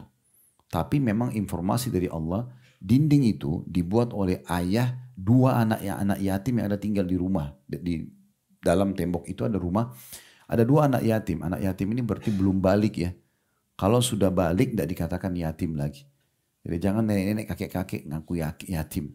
Ya, itu hanya belum balik. Jadi keutamaan mengelus kepalanya anak yatim yang setiap helai rambutnya itu kita dapat pahala, itu anak-anak yang belum balik. Kalau sudah balik nggak dihitung yatim. Kata Nabi Khidir, di sini ada 2 anak yatim, ayahnya itu menyimpan harta karun di bawah tembok itu. Ya, nanti untuk mereka masa depan mereka, tapi meninggal belum sempat menyampaikan kepada anak-anaknya. Maka karena ayahnya itu orang soleh, Allah menyuruh saya memperbaiki tembok itu. Nanti saatnya mereka dewasa, Allah akan buat tembok itu rubuh, mereka akan ambil haknya. Kalau sekarang rubuh, diperebutkan oleh masyarakat tuh hartanya, karena mereka masih kecil. Kata Nabi Muhammad SAW, semoga Allah merahmati Musa. Andai saja dia tidak tergesa-gesa, kita akan banyak mengetahui mukjizatnya Nabi Khidir. Tapi dia buru-buru. Nah ini pelajaran juga penting. Orang kalau menuntut ilmu jangan buru-buru. Jangan belajar 2-3 kali langsung tiba-tiba so alim. Ya. Langsung sudah bisa berfatwa segala macam. Itu harus hati-hati. Baik, kita masuk kepada ada juga yang menarik ya sebenarnya tentang firman Allah SWT dalam surah Al-Alaq. Ya. Iqra' bismi rabbikal ladzi khalaq. Bacalah ya. Dengan menyebut nama Tuhanmu yang menciptakan, hai Muhammad. Ini menandakan memang yang paling pertama turun dari firman Allah SWT adalah Iqra', baca, belajar. Gitu. Baik, selanjutnya teman-teman sekalian, sabda Nabi SAW dalam hadis Bukhari Muslim masyhur, "Man yuridillahu bihi khairan yufaqihu fid din." Siapa yang Allah hendaki kebaikan bagi dia, pasti Allah akan buat dia faqih dalam agama. Ini mirip dengan tadi firman Allah SWT ya. Artinya kalau memang kita sempat duduk dalam satu majlis, kemudian mau belajar, itu berarti Allah inginkan kebaikan buat kita. Dalam hadis yang lain, diriwayatkan oleh Bukhari Muslim dari hadis Sahal bin Sa'ad radhiyallahu anhu, hadis yang masyhur, fa wallahi, ini sabda Nabi SAW kepada Ali bin Abi Thalib di perang Khaybar. Karena sudah 43 hari Nabi SAW kepung belum tembus-tembus benteng Khaybar, maka beliau mengatakan, besok saya akan berikan bendera peperangan ini kepada seseorang yang mencintai Allah dan Rasulnya, dan Allah juga dan Rasulnya mencintai dia. Maka kata Umar bin Khattab, saya belum pernah menginginkan jabatan seperti malam itu. Banyak sahabat tidak tidur karena ini predikatnya luar biasa. Bendera ini karena sudah 43 hari nggak tembus-tembus benteng Yahudi, saya akan kasih besok, akan tembus benteng Khaybar di tangan dia. Cirinya orang itu, dia mencintai Allah dan Rasulnya, Allah juga dan Rasulnya mencintai dia. Kata Umar, belum pernah saya berharap jabatan kecuali malam itu. Karena ini jabatan luar biasa nih, pegang bendera pasti menang. Tembuslah Khaybar. Dan perlu kita garis bawah ya, kalau ada mujahid masuk ke satu wilayah dan berhasil bebas dari kekufuran dan menjadi negara Islam, semua mujahid itu akan panen pahala semua orang ibadah di kota itu. Kayak kasus Mekah ini sekarang, sekian juta orang beribadah, pasukan Nabi SAW, Nabi dan 10.000 pasukan beliau dari Madinah itu panen pahala kita semua. Karena dengan mereka lah Mekah lepas dari kekufuran, kita beribadah sampai hari kiamat nanti, itu luar biasa gitu. Maka pada saat itu Nabi SAW, selepas sholat subuh menanyakan, mana Ali bin Abi Thalib? Kata mereka, di kemahnya ya Rasulullah. Lagi sakit mata waktu itu. Panggil dia, dipanggil. Kata Nabi SAW, kenapa wahai Ali? Dia bilang, ya Rasulullah, saya tidak bisa lihat apa-apa. Matanya bengkak, nggak bisa lihat apa-apa, kayak buta gitu. Bukan buta sebenarnya, tapi memang bengkak, akhirnya tertutup dan tidak bisa lihat apa-apa. Maka Nabi SAW dalam riwayat itu meludahi, ya, meniup dengan ludah beliau mata Ali bin Abi Thalib. Tapi ini ludah Nabi ya. Jadi Nabi SAW meludahi dari mukjizat sehingga akhirnya terusap di mata beliau dan akhirnya matanya Ali sembuh. Ini sering terjadi ya, seperti kasus Abdullah bin Abi Atiq radhiyallahu anhu yang pernah kakinya patah karena pergi membunuh salah satu pimpinan Yahudi, gitu kan? Kakinya patah waktu melarikan diri dari benteng Yahudi, itu disembur ludah Nabi SAW, tulang patahnya itu sembuh. Ya.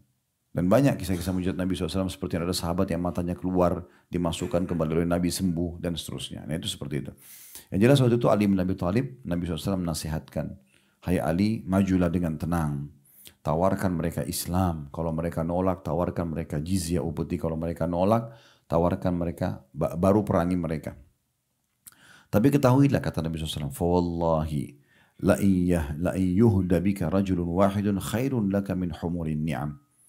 Tapi ketahuilah wahai Ali, kalau seandainya ada satu orang saja dapat petunjuk ke agama Allah ini karena kamu sebabnya, maka pastikan itu lebih baik daripada unta merah. Maksudnya unta merah ini zaman dulu tuh harta yang paling besar. Bisa juga dikuatkan ini dengan hadis Nabi SAW yang lain diriwayatkan Imam Muslim, hadis yang masyhur, man da'ila huda kana lahu minal ajri mithlu ujuri man tabi'ahu la yanqusu dzalika min ujurihim syai'a. Barang siapa yang mengajak pada satu kebaikan, ayo sholat, ayo puasa, ayo haji, ayo ini keutamanya, kita motivasi orang, maka baginya pahala dan pahala dari orang yang mengikutinya tanpa mengurangi pahala mereka sedikit pun juga.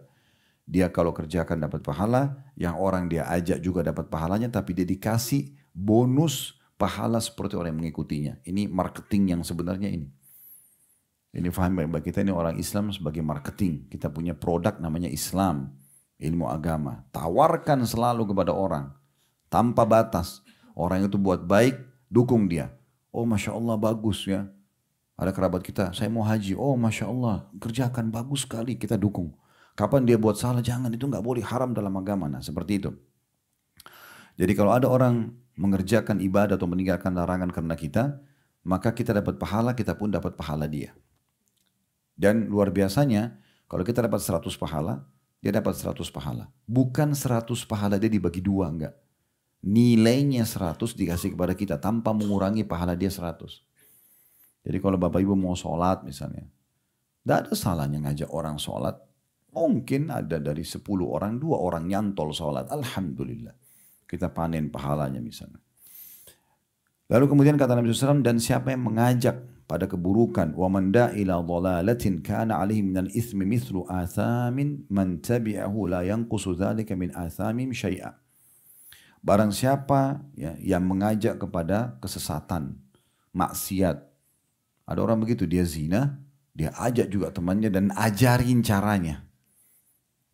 Bahkan kalau perlu dia yang bayarin diskotiknya, dia yang bayarin kamarnya. Wah, luar biasa ini. Ya. Dia dosa, temannya juga dosa. Tapi dia dikasih dosa temannya, ya, dibebankan pada dia. Gitu kan. Maka barang siapa yang mengajak pada kesesatan, pada maksiat, maka baginya dosa dari orang yang mengikutinya tanpa mengurangi dosa mereka sedikit pun. Ibnu Qayyim rahimahullah mengatakan siapa yang menjadi penyebab orang lain mendapat hidayah, maka ia akan mendapatkan pahala orang yang mengikutinya. Sebagaimana dalam sabda Nabi SAW tadi.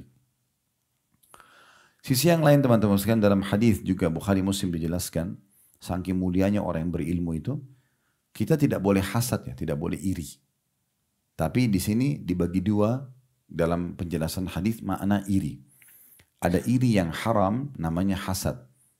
Di sini kalau Bapak Ibu lihat ada satu kelebihan pada seseorang, lalu Bapak Ibu cemburu sama dia dan berharap hilang dari dia. Misalnya dia pintar, misalnya dia kaya, misalnya dia punya kelebihan paras wajah, postur tubuh, warna kulit, apalah. Terus kita tuh merasa iri sama dia, tapi kita berharap dia hilang dari dia. Ya, misalnya dia tampak dia cantik, begitu dia kena kecelakaan atau apa, wah syukurin tuh. Gitu. Kayak tidak mana dia senang kalau orang itu celaka. Gitu kan. Usaha maju, oh pas bangkrut, datang ujian, oh itu memang syukurin tuh, gitu-gitu. Tetangganya baru beli mobil, dia hasad, ya pas kesentuh pagar sedikit, oh syukurin tuh, siapa suruh beli mobil baru. Nah, tetangganya beli AC, kulkas, dia yang kedinginan. Ya. Nah ini nggak boleh. Kata Nabi SAW, hati-hati dengan hasad, ini yang haram ini, berharap nikmat hilang pada seseorang, gitu kan? Karena dia akan membakar pahala sebagaimana api membakar kayu bakar. Pahala kita banyak hilang karena hasad. Nah yang kedua, ini juga iri tapi istilahnya ghibthah. Apa yang perbedaannya? Kita iri pada kelebihan yang ada pada seseorang, tapi kita tidak berharap hilang dari dia. Terutama yang kita disuruh ghibthah ini dua. Disebutkan dalam hadis yang saya akan bacakan, hadis riwayat Bukhari Muslim, kata Nabi SAW, la hasada illa fi itsnatain. Tidak boleh orang iri, tapi yang kedua ya yang ghibthah. Tidak berharap hilang dari dia. Kecuali dua. Dua orang ini kejar. Usahakan kalian iri pada mereka. Tapi irinya tidak berharap hilang dari mereka. Yaitu, rajulun atahu Allahu malan fasallatahu ala halakati fil haqq. Seseorang yang Allah karuniai harta yang melimpah dan dia menghabiskan di jalan Allah. Suka sekali sedekah. Nah iri pada orang begini. Irinya kenapa? Kenapa dia bisa buat, saya nggak bisa buat. Kita juga ikut melakukan. Nah begitu. Bukan berharap dia bangkrut, hilang hartanya, enggak. Karena di sini sensitif perbedaan antara hasad haram sama hasad atau ghibthah yang dibolehkan. Syaratnya orang kaya, sumbernya halal dan dia sibuk habiskan di jalan Allah gitu. Kemudian yang kedua, rajulun atahu Allahul hikmah fahuwa yaqdi biha wa yu'allimuha. Seseorang yang Allah karunia ilmu yang luas, ilmu agama. Kemudian dia sibuk mengajarkan, mengamalkan dan mengajarkannya. Nah ini perlu kita iri sama dia. Supaya kita termotivasi mengerjakan seperti dia. Nah gitu. Ini hadis yang biasa. Dalam riwayat yang disebutkan, golongan kedua adalah orang yang Allah berikan Al-Quran. Hafal Quran, lalu dia habiskan membaca Al-Quran di siang dan malam hari. Nah ini wajar kalau kita cemburu. Ada hadis yang saya akan sampaikan sekarang, hadis Hasan riwayat Tirmidzi. Ini hadis selalu saya jadikan motivasi untuk saya selalu semangat belajar teman-teman sekalian. Karena ada saatnya kita semangat, ada saatnya kita tidak semangat. Ini kita butuhkan sekali. Luar biasa keutamaan ilmu di hadis ini. Hadis riwayat Tirmidzi dengan sanad hasan dari hadis Abu Umamah radhiyallahu anhu. Kata Nabi SAW, fadlul alimi 'alal 'abidi, perbedaan dan keutamaan seorang yang alim, faham agama, dan dia amalkan, dengan seorang abid, ahli ibadah. Dia suka ibadah tapi nggak punya ilmu. Sehingga ibadahnya bisa benar bisa salah gitu. Perbedaannya, Keutamaan orang yang alim ini punya ilmu sehingga semua panduan ibadahnya itu benar sesuai dengan panduan, dengan orang yang abid semangat ibadah saya tapi tidak punya ilmu. Kafadli ala adnakum. Seperti perbedaan antara kedudukanku kata Nabi dengan orang paling bodoh di antara kalian. Ini luar biasa. Ya, renungi baik-baik hadisnya ini. Kata Nabi SAW, perbedaan seorang alim yang faham agama dan dia amalkan dengan orang abid, semangat ibadah tapi nggak punya ilmu. Ini sering terjadi ya. Kalau kita lihat di masjid-masjid itu banyak orang sholat tapi safnya belum rapat, tata cara sholatnya masih salah. Abid suka ibadah. Dia berzikir tapi zikirnya tidak ada panduannya. Beribadah tapi tidak pernah ada panduannya. Tidak ada ilmunya. Maka perbedaannya kata Nabi SAW seperti kedudukanku Nabi dengan orang paling bodoh di antara kalian. Seandainya Nabi SAW bilang perbedaannya seperti aku sama orang alim kalian, itu aja masih jauh sekali perbedaan. Ini antara aku dengan orang paling bodoh di antara kalian. Itu luar biasa itu. Thumma qala Rasulullah sallallahu alaihi wasallam, kemudian Rasulullah SAW bersabda, Inna Allaha wa malaikatahu wa ahlas samawati wal ardi hatta an-namlata fi juhriha wa hatta al-huta la yusalluna ala muallimin nasil khair. Dan ketahuilah sesungguhnya Allah pencipta langit dan bumi. Allah saya sudah cukup, tapi ditambah sesungguhnya Allah, seluruh malaikat-malaikat miliaran jumlahnya. Ya, malaikat ini jumlahnya berlipat-lipat di atas dibandingkan kita ya. Manusia itu didampingi 3 malaikat. Kita ini semua 3 malaikat. Pencatat amal baik, catat amal buruk, dan ada malaikat hafal, penjaga kita dari sesuatu yang berbahaya, gitu kan? Kalau kita jumlah manusia populasinya sekarang sekitar 7,5 miliar misalnya, malaikat 3 kali lipat baru yang dampingi manusia. Belum yang menurunkan hujan, belum yang mengurus lautan, belum yang menggantikan siang dan malam, belum ini, belum itu. Jumlahnya mereka banyak. Makanya kata Nabi SAW, di langit ke-7 ada namanya Baitul Ma'mur. Sebagian ulama mengatakan dia segaris dengan Ka'bah, sebagian di atas gitu. Tempat tawafnya malaikat. Setiap hari ada 70.000 malaikat tawaf, pergi nggak pernah kembali lagi. Allah terus menciptakan malaikat gitu. Ya. Jumlahnya banyak sekali mereka. Nah kata Nabi SAW, sungguhnya Allah, seluruh malaikat-malaikatnya yang miliaran itu, bahkan seluruh penduduk langit, bisa bintang-bintang semuanya jumlahnya miliaran. Ilmuwan karena tidak bisa hitung bahasanya miliaran. Dan seluruh juga penghuni bumi, pohon-pohon, batu, air, semuanya, udara, ya, bahkan semut yang ada di dalam sarangnya dan ikan paus, ikan besar yang ada di lautan, mereka semua mendoakan kebaikan untuk orang yang mengajarkan kebaikan kepada manusia. Berapa miliar ini makhluk Allah, malaikat, semua penghuni langit, semua penghuni bumi, semut-semut yang biasa kita lihat itu, semua ikan di air, semuanya mendoakan kebaikan. Hanya duduk ngajarin orang agama. Tapi nggak bisa kita ngajar kalau kita sendiri nggak belajar. Gimana caranya? Makanya wajib lowongkan waktu belajar. Sekali lagi saya ulangi, bawa pulang ini Bapak Ibu sekalian. Ilmu itu harus kita mendatanginya. Tidak bisa ilmu itu datang sendiri. Menghayal tiba-tiba pintar agama tidur. Gak mungkin. Atau tidak pernah mau belajar. Gitu kan? Dan jangan bilang, oh saya kalau belajar agama nanti kalau saya banyak tahu banyak haramnya. Jangan. Memang harus begitu dipandu. Ya. Karena yang haram itu sedikit. Yang halal itu banyak. Haram itu datang hanya sebagai ujian. Allah haramkan babi, Allah ganti dengan sapi, kambing, ayam, kelinci, banyak gantinya. Ini cuma ujian saja.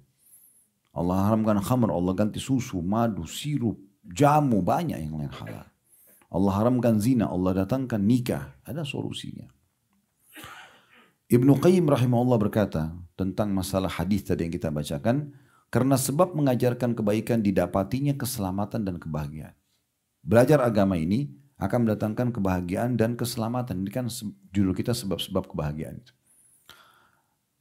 Serta baiknya hati, lunaknya, tunduknya pada kebaikan. Allah pun akan membalas dari jenis amalnya dengan mendapat pujian dari Allah. Juga doa dari malaikat dan penduduk bumi. Itulah yang menyebabkan pengajar kebaikan mendapatkan keselamatan, kebahagiaan, dan keberuntungan. Keutamaan lainnya, pengajar kebaikan karena ia telah menyebarkan agama Allah mengenalkan hukum juga mengajarkan nama dan sifat Allah, maka sanjungan dari Allah dan doa penghuni langit atau penghuni langit menjadi bentuk pemuliaan kepadanya. Pujian kepada pengajar kebaikan tampak di tengah-tengah penduduk langit dan bumi. Kalau orang sudah punya ilmu agama, dia mengajarkan dengan tulus kepada orang, menjadi penyebab hidayah orang lain, dia dicintai oleh penduduk bumi, dicintai oleh penduduk langit. Dan juga Allah subhanahu wa ta'ala sebelum semua itu mencintai dia dan memberikan dia pahala yang melimpah. Jadi ini luar biasa. Dan Allah memerintahkan juga para malaikat untuk melindungi para penuntut ilmu. Sebagaimana dalam hadis yang sahih, diriwayatkan oleh Abu Daud, disahihkan oleh Syekh Al-Albani, hadis yang masyhur, kata Nabi SAW, ini gabungan beberapa keutamaan ilmu. Man salaka tariqan yatlubu fihi ilman salakallahu bihi tariqan bihi min turukil jannah. Barang siapa yang menempuh jalan untuk mencari ilmu, maka Allah pun akan mudahkan baginya jalan menuju ke surga. Wa innal malaikata la tada'u ajnihataha ridan li talibil ilm. Dan ketahuilah para malaikat mengepakkan sayapnya, ya, melindungi para penuntut ilmu sebagai bentuk keridoan kepada mereka, artinya melindungi mereka. Kemudian kata Nabi SAW, wa innal alima la yastaghfiru lahu man fis samawati wa man fil ardi wal hitanu fi jawfil ma'. Dan ketahuilah sungguhnya orang alim itu dimohon ampunkan baginya semua yang ada di langit dan semua yang ada di bumi, bahkan sampai ikan-ikan yang ada di lautan. Wa inna fadlal alimi 'alal abidi ka fadlil qamari lailatal badri 'ala sa'iril kawakib. Dan ketahuilah perbedaan antara seorang alim dengan selain daripada alim atau abid yang mau ibarat tapi tidak punya ilmu, ibaratnya perbedaan seperti bulan purnama yang terang dengan bintang-bintang yang jauh sekali. Kelihatan gemerlapan tapi kecil. Wa innal ulama warasatul anbiya. Ketahuilah para para ulama itu adalah pewarisnya para nabi. Jadi kalau sekarang Nabi Muhammad SAW sudah meninggal, kita bagaimana caranya mengetahui tentang ajaran beliau, berasa seperti dekat dengan beliau, ya datang kepada seorang alim. Wa innal anbiya lam yuwarrithu dinaran wala dirhama. Orang sesungguhnya para nabi-nabi tidak pernah mewariskan dirham dan dinar. Waktu Nabi SAW meninggal tidak meninggalkan harta buat kita. Wa innama warrathul ilm, ya. Tapi mereka wa innal anbiya lam yuwarrithu dinaran wala dirhama innama warrathul ilm faman akhadha bihaddin wafir. Tapi Nabi mewariskan ilmu dan siapa yang mengambilnya maka dia telah mengambil bagian yang paling banyak dari kehidupannya, atau makna lain keberuntungan yang paling besar. Ibnu Abbas menukil sebuah riwayat, ya. Riwayat ini kata Ibnu Qayyim rahimahullah memang lemah tapi maknanya sahih. Dan beliau nukil dalam kitab beliau Miftah Darus Sa'adah. Ini maksud tadi yang saya bacakan dari kitab Miftah Darus Sa'adah beliau Ibnu Qayyim rahimahullah, ya. Yaitu sabda Nabi SAW, faqihun wahid asyaddu ala syaitani min alfi abid. Ketahuilah bahwasanya seorang faqih yang faham agama lebih ditakuti oleh syaitan dibandingkan dengan 1000 ahli ibadah. Orang kalau cuma semangat ibadah tidak punya ilmu, syaitan bisa alihkan dia menganggap apa yang dia buat benar seakan-akan ibadah padahal tidak. Nah itu banyak terjadi kan. Banyak terjadi. Karena mereka tidak punya ilmu, akhirnya mudah digoyahkan sama syaitan. Tapi kalau dia belajar punya ilmu syar'i, punya dalil, maka dia tidak mau buat kecuali ada dalilnya. Syaitan tidak bisa goda dia di situ. Paling cuma digoda untuk mengurangi kadar pahalanya. Supaya tidak terlalu khusyuk sholat, supaya mengurangi kadar sedekahnya. Tapi dia tetap akan kerjakan karena punya ilmunya. Gitu. Itu yang luar biasa. Gitu. Ibnu Qayyim mengatakan menanggapi hadits ini, adapun ahli ibadah tujuan dia hanyalah berjuang untuk dirinya sendiri. Sementara ahli ilmu untuk dirinya dan orang lain. Maka akan beda sekali manfaatnya. Orang yang berilmu akan selamat daripada laknat Allah, murka Allah. Nabi SAW mengatakan dalam hadis, ya, yang Hasan diriwayatkan oleh Tirmidzi dan juga Al-Baihaqi dalam Syu'abul Iman, kata Nabi SAW, ad-dunya mal'unah, dunia ini dilaknat, mal'unun ma fiha, terlaknat yang ada di dalamnya, illa dzikrallahi wa ma walah, kecuali zikir kepada Allah dan yang bersama dengan zikir itu. Baca Al-Quran dengan doa, zikir misalnya. Wa aliman au muta'alliman. Orang yang alim mengajarkan agama dan orang yang belajar agama. Ini betul-betul terlaknat, selamat daripada laknat Allah subhanahu wa ta'ala. Kita tutup dengan beberapa hadis mulia ini. Orang kalau keluar untuk ilmu, Bapak Ibu tadi dari kamar hotel ke ruangan ini seperti jihad. Cuma keluar dari kamar, duduk di ruangan AC begini. Perlu Bapak Ibu tahu zaman dulu orang kalau nuntut ilmu itu panas-panasan. Kita sudah enak, kursinya enak, ruangan enak, hotel bintang 5 lagi. Ya. Tinggal dengar doang, modalnya cuma duduk dengar. Itu modalnya. Renungi, oh iya ini ilmunya, amalkan. Mau lebih bagus tulis. Biar tahu, oh iya ternyata ini, ternyata itu. Praktekkan, itu. Ya. Itu aja modalnya. Itu sama dengan orang pergi perang, berjihad, panas-panasan segala macam. Karena kata Nabi SAW dalam hadis riwayat Tirmidzi, man kharaja fi talabil ilm fahuwa fi sabilillah hatta yarji'. Siapa yang keluar menuntut ilmu maka dia dihitung di jalan Allah sampai dia ya pulang. Sampai dia pulang. Jadi ini memang luar biasa ya peringatan dari Nabi alaihi salatu wassalam. Dan dalam sebuah riwayat yang lain ya kata Nabi SAW, seingat saya hadis ini dihasankan oleh para ulama, siapa yang keluar menuntut ilmu ikhlas karena Allah, maka dia diberikan pahala haji lengkap nih, kayak pahala haji begini. Ini dari kamar ke sini doang nih. Duduk 1 jam dengerin. Yang kita buat rangkaian haji semua satu paket tuh biaya besar jalan didapat dengan 1 kali duduk begini. Kenapa nggak mau dengerin?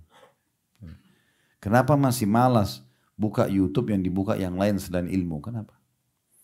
Kadang-kadang setan bisikin kita Bapak Ibu sekalian. Tadi kan sudah dengar ceramah 2 jam, masa ceramah lagi? Iya, ceramah lagi memang.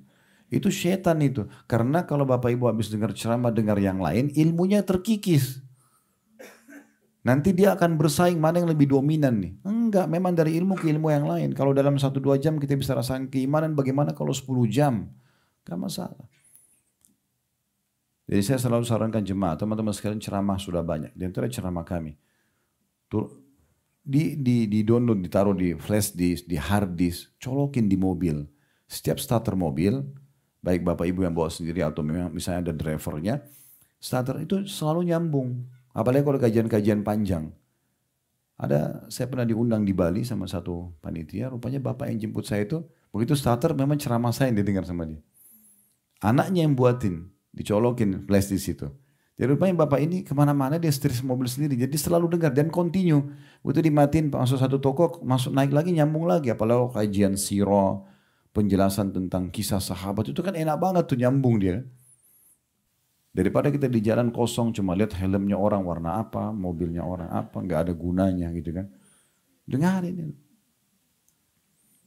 Apalagi kalau teman-teman yang masih sibuk dengan dengar musik kan beda sekali dengan dengar Al-Quran. Saya juga menyarankan bisa diselingi antara ilmu dengan Al-Quran. Tapi kalau dengar tilawah Al-Quran, usahakan ada terjemahannya. Jangan Al-Quran aja. Cari download yang Al-Quran terjemahan. Jadi Bapak Ibu ngerti. Kalau orang Arab tidak butuh terjemahan. Kita butuh. Dengarin itu. Jadi tahu alhaakumut takatsur. Oh, celakalah orang-orang yang terus mengumpulkan harta. Kenapa mereka? Kalau tidak tahu sumbernya halal. Terus mereka sibuk dengan itu lari-lari dari ibadah. Hatta zurtumul maqabir. Sampai kalian menziarahi kuburan. Gitu. Jadi kita tahu, oh ini yang sedang dibaca. Imam-imam haram itu pernah lihat tidak? Kalau mereka, atau pernah dengar. Mereka orang lagi sholat terus tiba-tiba nangis. Itu karena mereka faham artinya. Sayang kalau kita nggak faham.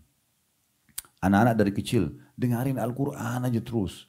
Al-Quran aja terus, biasakan mereka dengar. Kalau kita 30-40 tahun baru bisa ngaji, anak-anak 10 tahun hafal Quran. Tutupi kekurangan kita di mereka. Jangan wariskan keburukan kepada keburukan. Ibunya hamil di luar nikah, anaknya juga nggak apa-apa nak. Ibu dulu begitu kok. Kan aneh ini. Ayahnya tanya, saya pernah dengar orang begitu depan saya ngomong, ini anak saya sudah bujang. Mana? Saya tanya, mana pacarmu nak? Loh subhanallah. Ayah juga dulu begitu banyak pacarnya. Oh playboy dulu, bangga. La haula wala quwata illa billah. Usahakan sekarang anak kita tidak pernah sentuh yang bukan mahramnya. Bukakan pintu pernikahan. Selesai gitulah. Tutupi kekurangan kita di situ, jangan malah warisan keburukan gitu. Saya pernah kedatangan seorang bapak, saya selalu jadikan bahan ceramah karena saya tertarik dengan pola beliau. Memang sering saya juga bahasakan, Bapak Ibu sekalian jadikan majelis ilmu hiburan anak-anak. Jangan cuma selalu mall, jangan cuma selalu tempat mainan mereka. Biasakan majelis ilmu itu bukan untuk kakek-kakek, nenek-nenek, anak kecil pun layak. Saya lihat ini waktu saya sampaikan, subhanallah, kalau kami tablik akbar di Blok M di Jakarta tuh Masya Allah yang hadir 10.000 orang. Saya tak tahu ini hitung tidak hitung, tapi saya tanya panitia, oh ini kalau penuh semua bisa 10.000 orang. Baik, itu ada yang datang bapak-bapak bawa anak kecil, Anak-anaknya duduk 2 jam, 3 jam dengarin. Ada anak kecil tuh mungkin karena sudah semangat dia sampai nulis tuh. Masya Allah ini. Saya pernah kedatangan satu bapak di pengajian di Kalibata. Anaknya di bawah mungkin 7 tahun. Salaman, Ustaz, Assalamualaikum, salam. Ini anak saya juga Ustaz, salaman. Saya pikir cuma mau salaman biasa. Habis itu bapaknya bilang, Ustaz, ini anak saya sudah 1 tahun dengerin ceramah Ustaz. Sebelumnya nggak pernah mau dengar. Tapi saya selalu terapkan sama dia. Setiap mau tidur dengar ceramah Ustaz. Didengarin sama dia. Sekarang sudah setahun dia dengar ceramah Ustaz. Dan saya perlu sampaikan Ustaz, saya hitung anak saya ini sudah dengarkan ceramah Ustaz 300 judul. Umur 7 tahun. Saya waktu itu merenung, anak seperti ini. Kalau dia seumur saya 40 tahun ke atas, bagaimana ilmunya anak ini? Kan gitu. Kita juga tidak repot lagi nanti pandu dia, karena dia sudah tahu ini boleh atau tidak boleh. Kan gitu. Sama juga dengan saya berbagi kalau teman-teman kalau disuruh pilih anaknya masuk pesantren atau tidak. Masuk pesantren. Jauh dari orang tua, tidak apa-apa. Orang di pesantren, saya pernah di pesantren. Azan disuruh ke masjid. Tiap hari mendengarkan firman Allah, sabda Nabi SAW. Bagus, itu membantu kita. Anak-anak biasa kalau di rumah terus itu mereka karena tahu orang tuanya manjain, tidak mau dengar. Pesantren itu membantu banget dan memang umur SMP sampai SMA ini masa pembentukan karakter. Kenapa pesantren dibuat situ? Karena itu masa pembentukan karakter. Ini perlu untuk digarisbawahi teman-teman. Baik, sudah azan ya. Kita masuk kepada hadis yang terakhir mungkin. Cukup banyak hadis tapi saya mau sampaikan hadis ini. Yaitu sabda Nabi SAW. Kalau kita sudah belajar agama, yang penting ilmunya sudah kita pelajari ya. Dan usahakan menjadi seorang praktisi. Praktekin baru kita ajarkan. Itu ada keberkahan. Karena Nabi SAW bersabda, baldighu anni walau ayat. Sampaikan dariku walaupun sebuah ayat saja. Jadi memang Nabi SAW sampaikan ini dalam hadis Bukhari agar kita jangan ragu dalam mengajarkan apa yang kita sampaikan. Tapi ingat, yang kita sampaikan kalau kita sudah punya ilmunya. Sebagian ulama ada yang mengatakan, boleh nggak seseorang itu menyampaikan ilmu sementara dia belum praktikin? Maka ada rinciannya.